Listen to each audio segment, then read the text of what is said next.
Assalomu alaykum qadrli tomoshabinlar. Bugungi videomiz nafaqat sizning, balki oilangizning ham moliyaviy kelajagiga bevosita ta'sir qiladigan juda muhim mavzuga bag'ishlangan. 2026 yilgi pensiyalar indeksatsiyasi bo'yicha yangi ma'lumotlar e'lon qilindi va bu ma'lumotlarni chuqur o'rganishimiz shart. Ko'plab fuqarolarimiz pensiyam qanchaga oshadi, qachon oshadi, meni bu o'zgarishlar qanday qamrab oladi degan savollar bilan murojaat qilishmoqda. Aynan shu savollarga aniq, tushunarli va har biringizga foydali bo'ladigan javoblarni berish uchun bu videoni tayyorladim. Bu ma'lumotlar har bir nafaqaxo'r uchun, yaqinlari nafaqada bo'lgan har bir oila uchun, hattoki hali nafaqaga chiqmagan, ammo kelajagi haqida qayg'urayotgan har bir inson uchun nihoyatda dolzarb. Shuning uchun iltimos videoni oxirigacha diqqat bilan tomosha qiling. Hozirdayoq kanalimizga obuna bo'lib, videoga like bosishni unutmang. Chunki bu ma'lumotlar ko'proq odamga yetib borishiga yordam beradi. Muammoning mohiyati. Ilgarilari qanday edi va endi nimani kutish kerak? Avvallari pensiyalar indeksatsiyasi asosan mamlakatdagi inflyatsiya darajasi, minimal ish haqi yoki tayanch hisoblash miqdorining TAKM o'zgarishiga bog'liq bo'lardi. Ko'pincha hukumat yiliga bir necha marta, masalan, yanvar, may va sentabr oylarida maxsus farmonlar bilan pensiya va nafaqalarni ma'lum foizga oshirar edi. Bu oshirishlar odatda bir xil foizda amalga oshirilib, barcha turdagi pensiyalar yoshga doir nogironlik boquvchisini yo'qotganlik uchun bir xil qoidalar bo'yicha indeksatsiyadan o'tardi. Oddiy qilib aytganda, agar pensiyalar 10% ga oshirilsa, barcha nafaqaxo'rning pensiyasi 10% ga ko'payardi. Bu ularning ish staji, oldingi maoshi yoki boshqa shaxsiy omillarga qaramasdan sodir bo'lardi. Bu tizim sodda bo'lsa-da, ba'zida adolat tamoyillariga to'liq javob bermasligi, ya'ni ko'proq mehnat qilgan yoki katta tajribaga ega bo'lganlarning indeksatsiya jarayonida nisbatan kamroq foyda ko'rishi kabi kamchiliklarga ega edi. Endi esa vaziyat tubdan o'zgarmoqda. 2026 yilgi pensiya indeksatsiyasining yangi detallari avvalgi yillardagidek oddiy foizli oshirishlardan farqli o'laroq ancha murakkab va adolatliroq mexanizmni nazarda tutadi. Asosiy o'zgarish shundaki, pensiyalar indeksatsiyasi endilikda faqat inflyatsiya bilan bog'liq bo'lmaydi. Yangi tizimda bir necha muhim omil hisobga olinadi. Bu avvalo mamlakatdagi o'rtacha ish haqining o'sish sur'atlari. Ikkinchidan, shaxsning shaxsiy mehnat staji va to'plangan ijtimoiy ballari. Uchinchidan esa ayrim toifadagi fuqarolar uchun qo'shimcha imtiyozlar nazarda tutiladi. Bu degani, har bir nafaqaxo'rning pensiya indeksatsiyasi individuallashtiriladi va ularning shaxsiy mehnat faoliyatiga qarab tabaqalashtiriladi. Ya'ni ko'proq ishlagan, ko'proq ijtimoiy sug'urta badallari to'lagan fuqarolar indeksatsiya natijasida sezilarliroq oshishni kutishlari mumkin. Bu esa mehnat faoliyatiga rag'batni oshirishga qaratilgan muhim qadamdir. Asosiy qo'yishim nimalarni bilishingiz kerak, kimlar xavotir olmasligi kerak va kimlar diqqat qilishi shart. Yangi indeksatsiya mexanizmi 2026 yildan boshlab pensiyalarni indeksatsiyalashda yangicha yondashuv qo'llaniladi. Endilikda pensiya miqdorlari nafaqat inflyatsiya darajasiga bog'lanadi, balki mamlakatda qayd etilgan o'rtacha ish haqi o'sish sur'atlarining ma'lum bir foiziga ham asoslanadi. Masalan, agar o'rtacha ish haqi 12% ga oshsa va inflyatsiya 8% ni tashkil etsa, pensiya indeksatsiyasi bu ikki ko'rsatkichning o'rtacha arifmetik qiymatiga, masalan, mehr nisbatda yoki ma'lum bir formulaga muvofiq hisoblanadi. Bu degani pensiya real daromadlariga yaqinlashadi va iqtisodiyotning o'sishidan ko'proq foyda ko'radi. Bundan tashqari, ba'zi holatlarda pensiya miqdori mamlakatdagi eng kam iste'mol xarajatlari miqdoriga avtomatik ravishda moslashtirib boriladi. Kimlar xavotir olmasligi kerak? Yangi tizimda eng kam pensiya oluvchilar va uzoq muddatli mehnat stajiga ega bo'lganlar uchun kafolatlar ko'zda tutilgan. Agar sizning pensiyangiz eng kam miqdordan past bo'lsa yoki unga yaqin bo'lsa, yangi qoidalar pensiyaning minimal darajada ko'tarilishini ta'minlaydi. Ya'ni indeksatsiya jarayonida sizning pensiyangiz eng kam iste'mol xarajatlari darajasidan pastga tushmasligi kafolatlanadi. Shuningdek, agar sizning mehnat stajingiz to'liq bo'lib, umringiz davomida belgilangan sug'urta badallarini doimiy ravishda to'lagan bo'lsangiz, sizning pensiyangiz yangi indeksatsiya tizimi doirasida barqaror va hatto sezilarliroq o'sishni ko'rsatishi mumkin. Chunki yangi tizimda mehnat stajining sifati va davomiyligi katta ahamiyat kasb etadi. Kimlar diqqat qilishi shart? Bu yerda bir nechta toifadagi fuqarolar uchun alohida diqqat talab etiladi. Biring, ish staji to'liq bo'lmaganlar yoki norasmiy sektorda ishlaganlar. Agar sizning mehnat stajingizda uzilishlar mavjud bo'lsa yoki umringizning ma'lum qismini rasmiy ro'yxatdan o'tmasdan qo'lda ishlagan bo'lsangiz, bu sizning pensiyangiz indeksatsiyasiga salbiy ta'sir ko'rsatishi mumkin. Chunki yangi tizim ijtimoiy sug'urta badallari to'langan rasmiy ish stajiga katta urg'u beradi. 2. Ishlayotgan nafaqaxo'rlar. Ilgari ishlayotgan nafaqaxo'rlarning pensiyalari indeksatsiyaga tortilmasligi yoki boshqacha qoidalar bo'yicha oshirilishi holatlari bo'lardi. Yangi qoidalarda ishlayotgan nafaqaxo'rlar uchun alohida bandlar bo'lishi mumkin. Ularning pensiyasi ham indeksatsiyadan o'tadimi yoki ular uchun alohida hisoblash mexanizmi joriy etiladimi? Buni aniqlash muhimdir. Nogironlik pensiyasi oluvchilar. Nogironlik pensiyalarining indeksatsiyasi ham endilikda boshqacha yondashuvni talab qilishi mumkin. Masalan, nogironlik guruhi, uning sababi va doimiylik darajasi indeksatsiya foiziga ta'sir qilishi mumkin. Keling, bir nechta real hayotiy misollar bilan tushuntiraylik. Misol 1. Yoshga doir pensiya oluvchi Komil aka. Komil aka 1960 yilda tug'ilgan, 2020 yilda nafaqaga chiqqan va 35 yil mehnat stajiga ega. Uning pensiyasi hozirda 2.500 ming so'm. Oldingi tizimda agar pensiyalar irim-madaniga indeksatsiyalansa, Komil akaning pensiyasi 2.5 ming so'mga oshib 2.2 ming so'm bo'lardi. Yangi 2026 yilgi tizimda esa indeksatsiya faqat inflyatsiyaga bog'liq bo'lmaydi. Deylik 2025 yilda o'rtacha ish haqi o'sishi 25 %, inflyatsiya esa 9 % tashkil etdi. Yangi formulaga ko'ra indeksatsiya koeffitsiyenti masalan o'rtacha ish haqi o'sishining e'tibor va inflyatsiyaning o'tmasi nisbatida hisoblanadi. Bu holda indeksatsiya koeffitsiyenti I megarida 0,7 13.2 manni tashkil etadi. Bu degani Komil akaning pensiyasi 2.3 ming so'mdan 13.200 ya'ni 307 milyon so'mga oshib 2.407 ming so'mga yetadi. Ko'rib turganingizdek, bu oldingi tizimdagi 2 million so'mga nisbatan sezilarliroq, ya'ni 80 ming so'mga ko'proq. Bu Komil akaning nafaqaxo'r sifatida turmush darajasini yaxshilashga yordam beradi. Bunday tabaqalashish albatta mamlakat iqtisodiy o'sishining mevalarini pensionerlar bilan baham ko'rishga qaratilgan muhim qadamdir. Misol 2. Nogironlik pensiyasi oluvchi Dilfuza opa. Dilfuza opa tug'ma nogironlikka ega va 2 guruh nogironlik pensiyasini oladi. Uning ish staji yo'q. Hozirgi pensiyasi 800 ming so'm. Oldingi tizimda uning pensiyasi ham. Komil akaning pensiyasi kabi imbazeniga, ya'ni 1 ming so'mga oshib 9 ming so'm bo'lardi. Yangi tizimda nogironlik pensiyalarining indeksatsiya uchun alohida qoidalar joriy etilishi mumkin. Masalan, ularning pensiyasi eng kam iste'mol xarajatlari miqdoriga avtomatik bog'lanishi hamda nogironlikning og'irlik darajasi va doimiyligi uchun qo'shimcha koeffitsiyentlar hisobga olinishi mumkin. Aytaylik, 2026 yilga kelib eng kam iste'mol xarajatlari miqdori 2.000 ming so'mga yetdi. Agar Dilfuza opaning pensiyasi indeksatsiya natijasida 1.9 ming so'm bo'lishi kerak bo'lsa, lekin yangi qoidaga ko'ra u eng kam iste'mol xarajatlari miqdoridan past bo'lmasligi kerakligi sababli uning pensiyasi avtomatik tarzda 2.000 ming so'mga ko'tariladi. Bu yerda indeksatsiya foizi muhim emas, balki minimal kafolatlangan miqdorning oshirilishi muhim. Bu Dilfuza opaning har kungi hayotida dori-darmon xarid qilishda yoki kundalik ehtiyojlarni qondirishda muhim ahamiyat kasb etadi. Bu yangilik ijtimoiy himoyaga muhtoj qatlamni yanada samaraliroq qo'llab-quvvatlashga qaratilgan. Misol 3. Ishlayotgan nafaqaxo'r Sarvarbek.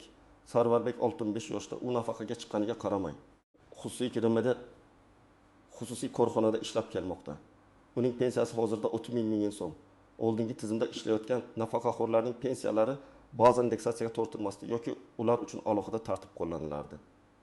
Yangi 2026 yilgi qoidalarga ko'ra ishlayotgan nafaqaxo'rlarning pensiyalarini indeksatsiyalash mexanizmi ham o'zgarishi mumkin. Masalan, endilikda ularning pensiyalari ham umumiy qoidalar bo'yicha indeksatsiyadan o'tadi. Ammo ular uchun qo'shimcha sug'urta badallari ajratilib, ularning kelajakdagi pensiya miqdoriga ta'sir qilishi mumkin bo'ladi. Yoki indeksatsiya miqdori umumiy indeksatsiya foizidan bir oz pastroq bo'lishi mumkin. Chunki ular ish haqi ham olishadi. Faraz qilaylik, yangi tizimda ishlayotgan nafaqaxo'rlar uchun indeksatsiya koeffitsiyenti umumiy koeffitsiyentning yig'insi bondingini tashkil etadi. Agar umumiy indeksatsiya koeffitsiyenti 10'dik. 2000 bo'lsa, Komil aka misolidagi kabi.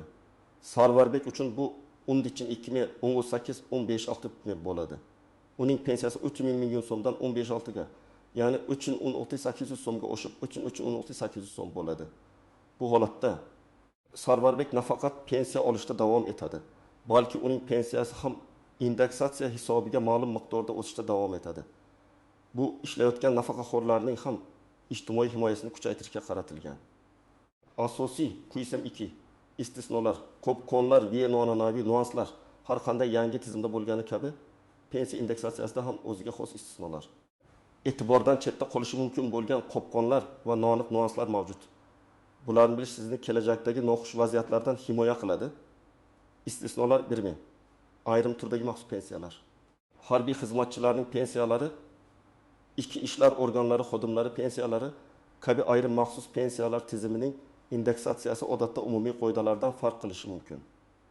Ularning pensiyalari maxsus qonunlar va nizomlar asosida oshiriladi va ko'pincha ularning lavozim maoshlari yoki xizmat muddatiga bog'liq bo'ladi. Agar siz ana shunday maxsus toifaga kirsangiz, o'zingizning idorangizning pensiya jamg'armasiga murojaat qilishingiz shart. 2. Xalqaro shartnomalar bo'yicha beriladigan pensiyalar. Agar siz umringizning bir qismini chet elda ishlagan bo'lsangiz va xalqaro shartnomalar asosida pensiya olsangiz, bu pensiya qismining indeksatsiyasi boshqa davlatning qonunchiligi yoki ikki tomonlama kelishuvlarga bog'liq bo'ladi. Odatda bunday holatlarda O'zbekiston hukumati indeksatsiyasi faqat O'zbekistonda ishlagan davrdagi pensiya qismiga taalluqli bo'ladi. Qopqonlar 1. Hujjatlarning yangilanganligiga e'tibor bermaslik. Ko'plab fuqarolar o'zlarining mehnat daftarchalari, pasport ma'lumotlari yoki boshqa shaxsiy hujjatlardagi o'zgarishlarni pensiya jamg'armasiga o'z vaqtida taqdim etmasliklari mumkin. Misol uchun, familiya o'zgarishi, yashash joyining o'zgarishi yoki nogironlik guruhi bo'yicha qayta ko'rikdan o'tish natijasida berilgan yangi hujjatlarni taqdim etmaslik indeksatsiya jarayonida muammolarga olib kelishi mumkin. Bu ma'lumotlar pensiya hisobini yangilash uchun juda muhimdir. 2. Norasmiy ish staji masalasi. Agar sizda norasmiy tarzda ishlagan davrlar mavjud bo'lsa va ularni rasmiylashtirish imkoniyati bo'lsa, buni imkon qadar tezroq amalga oshirish muhim. Yangi indeksatsiya tizimi rasmiy ish stajiga va to'langan sug'urta badallariga katta e'tibor beradi. Agar siz qora ish staji bo'yicha qo'shimcha hujjatlarni taqdim eta olmasangiz, bu davrlar pensiya hisobida aks etmasligi va natijada pensiyaning pastroq indeksatsiyasiga olib kelishi mumkin. O'tu. Pensiya to'lovlarini to'g'ri nazorat qilmaslik. Pensiya miqdoridagi o'zgarishlarni muntazam ravishda kuzatib borish lozim. Ba'zida texnik xatolar yoki hisoblashdagi kamchiliklar tufayli pensiya miqdori noto'g'ri hisoblanishi mumkin. Agar siz pensiya miqdorida kutilmagan o'zgarishlarni sezsangiz, darhol pensiya jamg'armasiga murojaat qilishingiz kerak. Noan'anaviy nuanslar 1. Individuallashtirilgan pensiya hisoblari. Kelajakda har bir fuqaro uchun individuallashtirilgan pensiya hisoblari joriy etilishi kutilmoqda. Bu tizimda sizning har bir to'lagan ijtimoiy sug'urta badalingiz alohida hisoblanadi va pensiyangiz miqdoriga to'g'ridan to'g'ri ta'sir qiladi.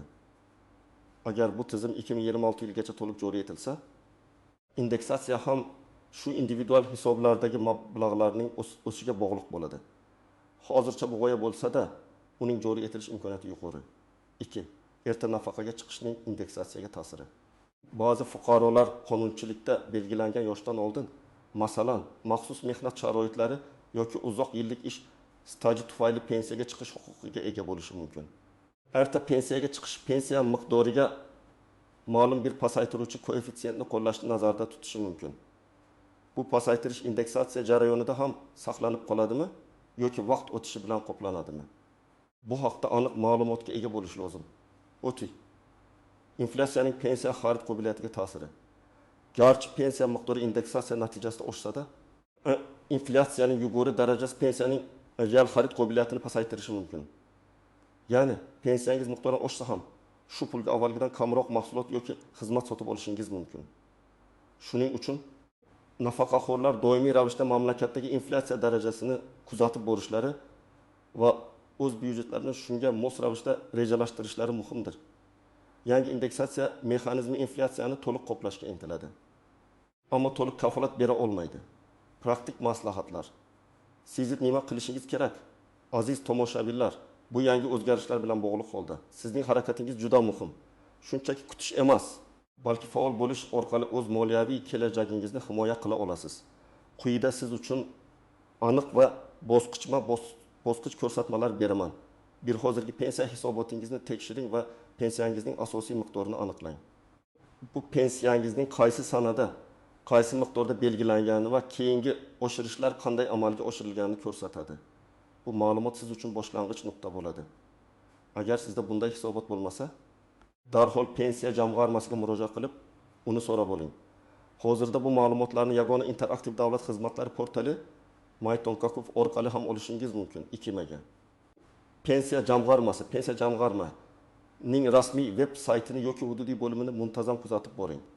Barcha rasmiy e'lonlar va yangiliklar aynan shu manbalarda chop etiladi.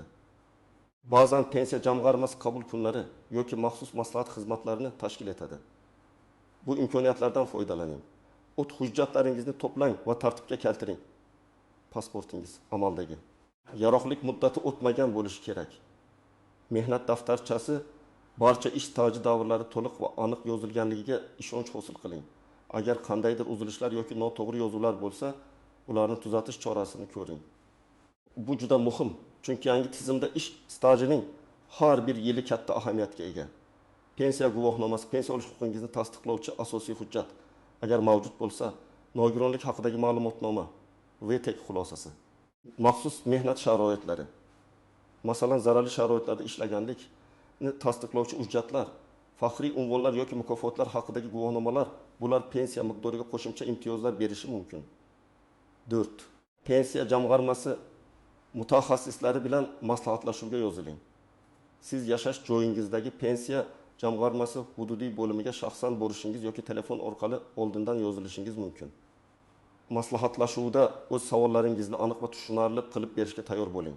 Misol uchun, 2026 yilgi yangi indeksatsiya qoidalari mening shaxsiy pensiyamga qanday ta'sir qiladi?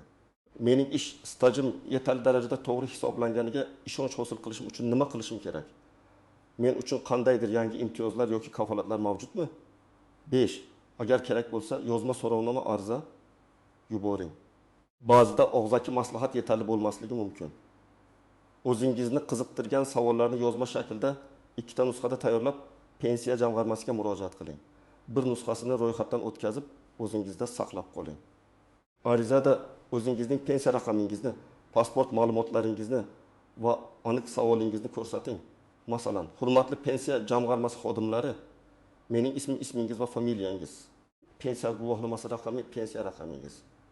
2026 yilgi pensiya indeksatsiyasi bo'yicha e'lon qilingan yangi qoidalar doirasida mening pensiyam qanday hisoblanishi va uning miqdori qanchaga o'zgarishi haqida batafsil tushuntirish berishingizni so'rayman. Shuningdek, mening mehnat stajim to'liq hisobga olinganiga ishonch hosil qilish uchun qanday qo'shimcha hujjatlar talab qilinishi mumkinligini bilishni istardim.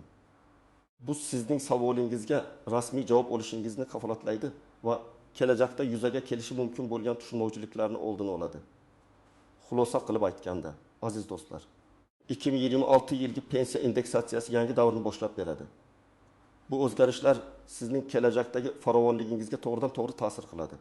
Shu sababli bu ma'lumotlarni chuqur o'rganish va amaliy qoralarni ko'rish har birimizning zimmasida. Bugungi videomizda bu o'zgarishlarning barcha muhim jihatlarini, kimlarga ta'sir qilishini, e'tibor berish lozim bo'lgan nuanslarni va sizning aniq harakatlaringizni batafsil tushuntirishga harakat qildim. Umid qilamanki, bu ma'lumotlar siz uchun foydali bo'ldi. Agar qandaydir savollaringiz bo'lsa yoki o'z fikr mulohazalaringizni bildirishni istasangiz, videoning ostiga izoh yozishdan tortinmang. Sizning har bir fikringiz biz uchun muhim. Videomiz sizga yoqqan bo'lsa, like bosishni va kanalimizga obuna bo'lishni unutmang. Bu bizga kelajakda yanada foydali kontent yaratishga motivatsiya beradi. E'tiboringiz uchun rahmat, salomat bo'ling.